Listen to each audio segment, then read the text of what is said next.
కేటీఆర్కి సంబంధించినటువంటి విచారణలో ఛార్జ్షీట్ వేసేందుకు మార్గం సుగమమైంది. అయితే ఐఏఎస్ అరవింద్ కుమార్ విచారణకు కేంద్ర ప్రభుత్వం అంటే డిపిటిఓ నుంచి ఇంకా అనుమతి రాలేదట.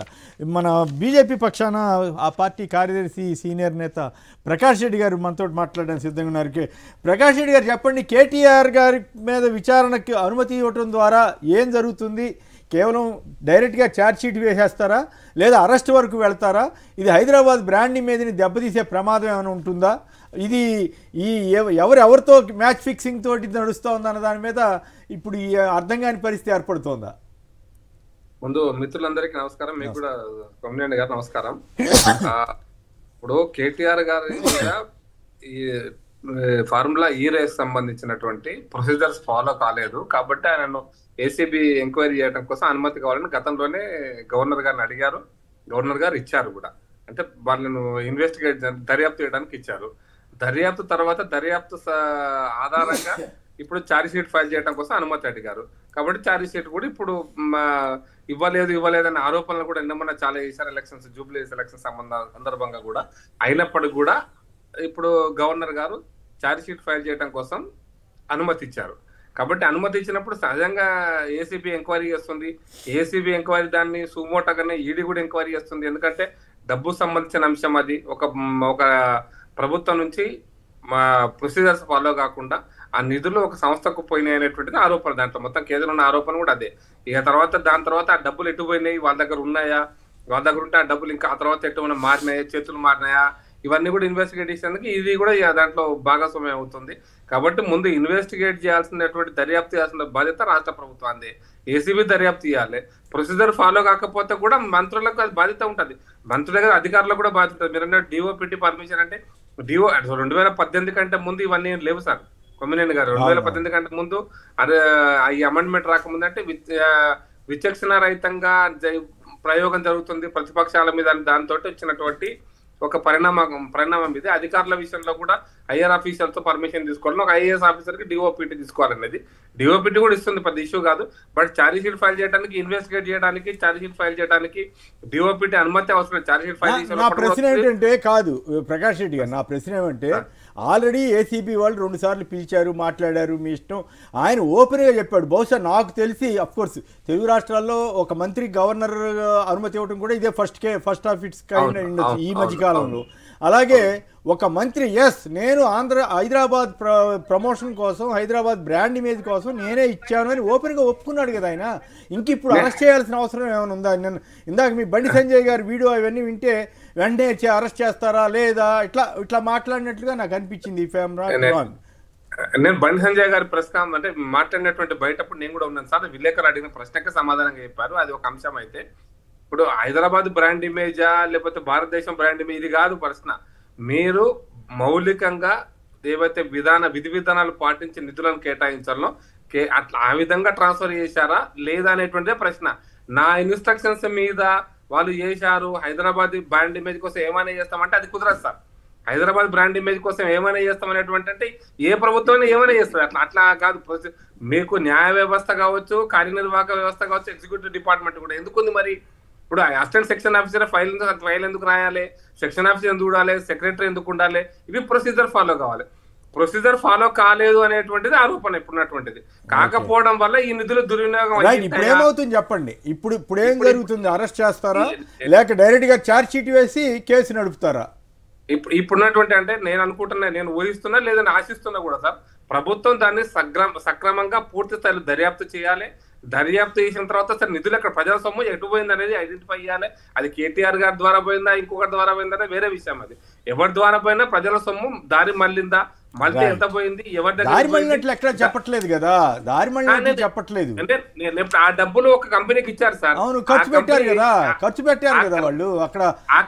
కాదు ఖర్చు పెట్టింది చివరి అంకం కాబట్టి ఖర్చు పెట్టేది ఈ ప్రభుత్వం మళ్ళీ వాపస్ తెచ్చుకోవాలనేటువంటి కూడా పెండింగ్ ఉంది కేసు. కాబట్టి ఆ నిధులు అక్కడ ఉన్నాయా, ఉంటే వాళ్ళు ఇస్తారా, ఇస్తే వాళ్ళు ఏ రూపంలో ఇస్తారు, ఇన్ని సంవత్సరాలు ఇదొక అంశము. దాని ప్రొసీజర్ ఫాలో కాకపోతే కూడా నైతిక బాధ్యత ఎవరిది అనేది కూడా అంశం అది. కాబట్టి నేను చెప్పాను, రాజు యువరాజు వ్యవస్థ కాదు సార్, ప్రజాస్వామ్యంలో ఉన్నాం. మీరు సీనియరే, నాకు అవగాహన ఉంది.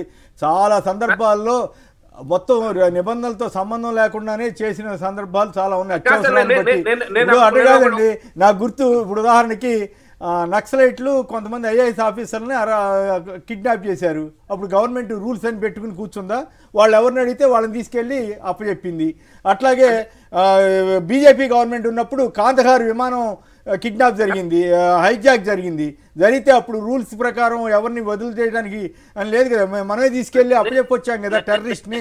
అంటే నేను చెప్పేది అట్లా చేయమని కదా నా ఉద్దేశం అన్నిట్లోనూ. కానీ ఒక్కోసారి ఉపయోగం ఉంటుందా ఉండదా అనేది చూడాలి అంతే. నేనేమంటా సార్, ఇవి ఉపయోగాలు అందుకోసం చెప్తాను, దర్యాప్తు సంస్థలు దర్యాప్తు చేయడం, నిధులు ఎక్కడున్నాయో గుర్తించడం. ఎవరు చేయలేదు, అట్లా కాదు, ఎవరు చేయలేదు, మొట్టమొదటిసారి జరిగిందని మీరు అంటే అట్లా కాదు. అన్ని పార్టీలు అన్ని ప్రభుత్వాలు ఇట్లాంటి చాలా చేసి సార్ చాలా నిధులు, నేను నా అనుభవం మీకు కూడా అనుభవం ఉంటుంది. మార్చి 30 నాడు చాలా నిధులను ఇచ్చేస్తారు ముందు, ఎందుకంటే ఆ రోజు తర్వాత ల్యాప్స్ అవుతాయి. కానీ ఇచ్చిన తర్వాత పోస్ట్ అప్రూవల్ తీసుకుంటారు సార్. పోస్ట్ అప్రూవల్ కూడా అంతే ప్రాసెస్, అంటే అదొక వెసులుబాటు రాష్ట్ర వ్యవస్థలో. పోస్ట్ అప్రూవల్ కూడా తీసుకోకపోతే నిధులు ఎక్కడ. ఒకసారి బీఆర్ఎస్ ఆయన బాలరాజు గారు ఏమంటారు? బాలరాజు గారు ఏంటి ఆత్మరక్షణలో పడ్డట్టు అయిందా? కేటీఆర్ గారు ఎట్లా రియాక్ట్ అవుతారు? మీ పార్టీ ఎట్లా రియాక్ట్ అవుద్ది? అరెస్ట్ అవుతారు అనుకుంటున్నారా, లేదు ఛార్జ్ షీట్ వేసి కేసు కోర్టులో తేల్చుకోమని చెప్తారు అనుకుంటున్నారా? ఏమిటి ఈ పరిణామ క్రమం? కేఎస్ గారు ఇప్పుడు ఫార్ములా రేస్ కంటే ముందు ఇంతకుముందు మమ్మల్ని క్వశ్చన్ అడిగారు. ఏంటది? ఇంతకుముందు సీతక్క గారు మాట్లాడిన వీడియో సంపాదించారు ఈలోగా, ఏమన్నారు ఒకసారి వినండి మీరు ప్లీజ్. చెప్పండి. వినపడతలేదు సార్. ఈ వీడియోలో ఇద్దరు తాగినోళ్ళు ఉన్నారు. కామారెడ్డిలో షబ్బీర్ అలీ గారితో పక్కన ఉన్నారు. షబ్బీర్ అలీ గారితో ప్రెస్ మీట్ మార్కెట్ యార్డ్ లో ప్రెస్ మీట్ పెట్టినప్పుడు ఒక ఆయన వచ్చి నాకు అడ్డం పడి వినతి పత్రం ఇస్తామన్నారు. వారెమ్మటి ఇద్దరు తాగుబోతులు ఉన్నారు. ఆ తాగుబోతులు ఆ బండికి అడ్డం పడే సందర్భంలో చెప్పిన మాటలు అన్నీ మాట్లాడుతున్నారు సార్. ఇలా ఇంకో మాట కూడా అన్నది, ఏది మీరు పిగ్గు కాలం సెట్ చేసుకుని మీరు ఏమన్నా గులాబీ రైతులా లేకపోతే మీరు అన్న టీఆర్ఎస్ పార్టీలో ఇంకో మాట కూడా అన్నది సార్. కేఎస్ గారు ఒక మంత్రిగా రాజ్యాంగం మీద ప్రమాణం చేసి తన మీద ఒక మంచి పేరుంది, సీతక్క గారు మంచి మంత్రి అని చెప్పేసి మంచి మనిషి అని. ఈ విధంగా సీతక్క గారు ఆ సహనం కోల్పోయి మాట్లాడుతున్నారా, లేకపోతే ఈ విధంగా మాట్లాడాలని కాంగ్రెస్ పార్టీ చెప్తా ఉందా? 100% వస్తారు నాకు 1 మినిట్ టైం ఇవ్వాలి. మా బాలాజీ భాయ్ చెప్పినట్టుగా వారి మాటలోనే అర్థం ఉంది. ఒక రైతు ప్రభుత్వ సమావేశం అవుతా ఉంటే చెప్పండి. ఒక్క నిమిషం ఆగండి సార్. గౌరీ గారు సరిపోదు. కేటీఆర్ గారు ఏదైనా మాట్లాడచ్చు, బీఆర్ఎస్ మాట్లాడండి. టైం సరిపోదు మిత్రమా. సార్ నేనేమంటే మీకు వీడియో పంపాను, మీరు వీడియోను డిస్ప్లే చేయండి ఫస్ట్ పాయింట్. రెండోది నేనేమంటే గౌరీ సతీష్ గారు ఇవాళ కేటీఆర్ గారి గురించి మాట్లాడుతున్నారు వీళ్ళు, ఏది ఫార్ములా రేస్ సంబంధించి. సార్ ఫార్ములా రేస్ నిర్వాహకుల సంబంధించి 2022లో ఒప్పందం జరిగింది. 4 సీజన్లకు సంబంధించి ఈ కార్ రేస్ నిర్వహించాలని చెప్పేసి ఒప్పందం జరిగింది. ఫస్ట్ సీజన్ అయిపోయింది. ఫస్ట్ సీజన్ అయిపోయినాక 2023లో సంబంధించి 2వ సీజన్ నిర్వహణ కోసం వాళ్ళు నిధులు అడిగారు. ఆ రోజు ఎలక్షన్ సమయంలో మేము ఏం చేశాము, ఎలక్షన్ నోటిఫికేషన్ ముందే 2 ఇన్స్టాల్మెంట్ ఇచ్చాం, 23 కోట్లు ఇచ్చాం. ఆ విధంగా ఇచ్చిన తర్వాతకి మళ్ళా ఏదైతే మూడో ఇన్స్టాల్మెంట్ సంబంధించి ముఖ్యమంత్రి గారు రేవంత్ రెడ్డి గారు చేసిన తర్వాతకి సచివాలయంలో వచ్చి అడిగారు, సార్ పైసలు మా దగ్గర ఉన్నవి, ఫస్ట్ ఇన్స్టాల్మెంట్ మా దగ్గర ఉన్నవి, సెకండ్ ఇన్స్టాల్మెంట్ మా దగ్గర ఉన్నవి, మూడో ఇన్స్టాల్మెంట్ పైసలు మీరు ఇస్తే ఈ రేస్ నిర్వహిస్తామని చెప్పారు. ఎందుకు నిర్వహించలేరు సార్? ఎందుకు పైసలు వారు రికవరీ ఎందుకు చేయలేరు? ఎందుకు నిర్వహణ చేయలేరు?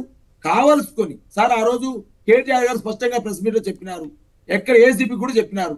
ఏమని చెప్పినారు సార్? ఆ రోజు గవర్నమెంట్ మాది ఉన్నది కాబట్టి, భవిష్యత్తులో గవర్నమెంట్ వస్తుంది కాబట్టి, ఇది ఆల్రెడీ 4 సంవత్సరాల ఒప్పందం కాబట్టి అధికారిని ఆదేశించినాం సార్, మరి మీరు ఇవ్వండి, మళ్ళీ వచ్చేది గవర్నమెంట్ మనదే కాబట్టి ఒకవేళ ప్రమోటర్ వెళ్ళిపోయినా కూడా మనం ఇంకోళ్ళని చూసుకుందామని చెప్పేసి హైదరాబాద్ బ్రాండ్ ఇమేజ్ పెంచడం కోసం చేసిన ప్రయత్నం కేటీఆర్ గారు చేసిన తప్ప ఒక్కసారి కాంగ్రెస్ పార్టీ ఆలోచన చేయాలి.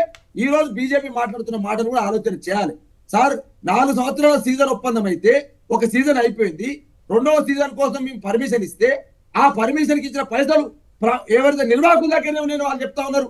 రేవంత్ రెడ్డి గారిని వచ్చి వాళ్ళు కలిసినారు, డిసెంబర్ 9వ తారీఖు వచ్చి కలిసినారు. మరి మా పైసలు మాకు రిటర్న్ మాకు ఇస్తారా ఏమంటారని అడిగితే సప్పుడు లేదు సార్ లేదు. ఇలా కేటీఆర్ గారి మీద కావాల్సుకొని ఏదో ఒప్పందం ఏదో జరిగినట్టు పైసలు అవినీతి జరిగినట్టు మాట్లాడుతున్నారు సార్. ఇదే గ్రీన్ కో అనే సంస్థ 2022-23లో 90 లక్షల బ్రాండ్లను మరి కాంగ్రెస్ పార్టీకి ఇచ్చింది సార్. దాన్ని ఏమనాలా సార్? ఈ దేశంలో భారతీయ జనతా పార్టీ కూడా గ్రీన్ కో బాండ్లను ఇచ్చింది సార్. దాన్ని ఏమనాలా సార్? ఇలా కావలసుకొని బట్ట కాల్చేసి ఇలా కేటీఆర్ గారి బదనం చేయాలని ఆలోచన చేస్తా ఉంది సార్. నేను అడుగుతా ఉన్నాను సార్, ఇలా ప్రతిపక్ష పార్టీగా రైతుల గురించి కొట్లాడడం చేసిన తప్ప, లగిచర్ల రైతులు ఈ కొడంగల్ రైతుల గురించి కొట్లాడితే కొడంగల్ రైతుల గురించి నువ్వు కొట్లాడతావని చెప్పేసి కుట్రపూర్తిగా కేసు పెడతావా? గతంలో కాదా సార్ చంద్రబాబు నాయుడు డైరెక్షన్ లో 50 లక్షల రూపాయల సంచుల మూటాతోటి ఇదే ముఖ్యమంత్రి రేవంత్ రెడ్డి గారు ఇవాళ ప్రభుత్వ సలహాదారు ఉన్నటువంటి ఏం నరేందర్ రెడ్డిని ఎమ్మెల్సీ చేయడం కోసం పైసలు ఇచ్చిన మాట వాస్తవం కాదా? ఆ పైసల మూటాతోటి చంద్రబాబు నాయుడు డైరెక్షన్ లో నువ్వు దొరికిన మాట వాస్తవం కాదా? దొరికితే నేను కేసు పెట్టి జైల్లో వేస్తే, నేను జైల్లో ఉన్నా కాబట్టి కేటీఆర్ కూడా జైల్లో ఉండాలి. ఆ రోజు 50 లక్షలు అడ్డంగా దొరికి జైల్లో ఉన్న రేవంత్ రెడ్డి గారు ముఖ్యమంత్రి గారు, మా కేటీఆర్ గారు ఇవాళ హైదరాబాద్ బ్రాండ్ ఇమేజ్ ని పెంచడం కోసం ఏదో 54 కోట్ల రూపాయలని ఆ ప్రభుత్వ సంస్థకు ఆ సంస్థ ట్రాన్స్ఫర్ చేస్తే మా మీద అకారణంగా కేసు పెడతామనే ప్రయత్నం చేస్తా ఉన్నారు. చేయండి, మీరు ఎన్ని కేసులు పెడతారో పెట్టుకోండి. ఇవాళ న్యాయం ఉంది, చట్టం ఉంది, రాజ్యాంగబద్ధమైన సంస్థల్ని మేము నమ్ముతాం, న్యాయపరంగా మేము కొట్లాడతాం.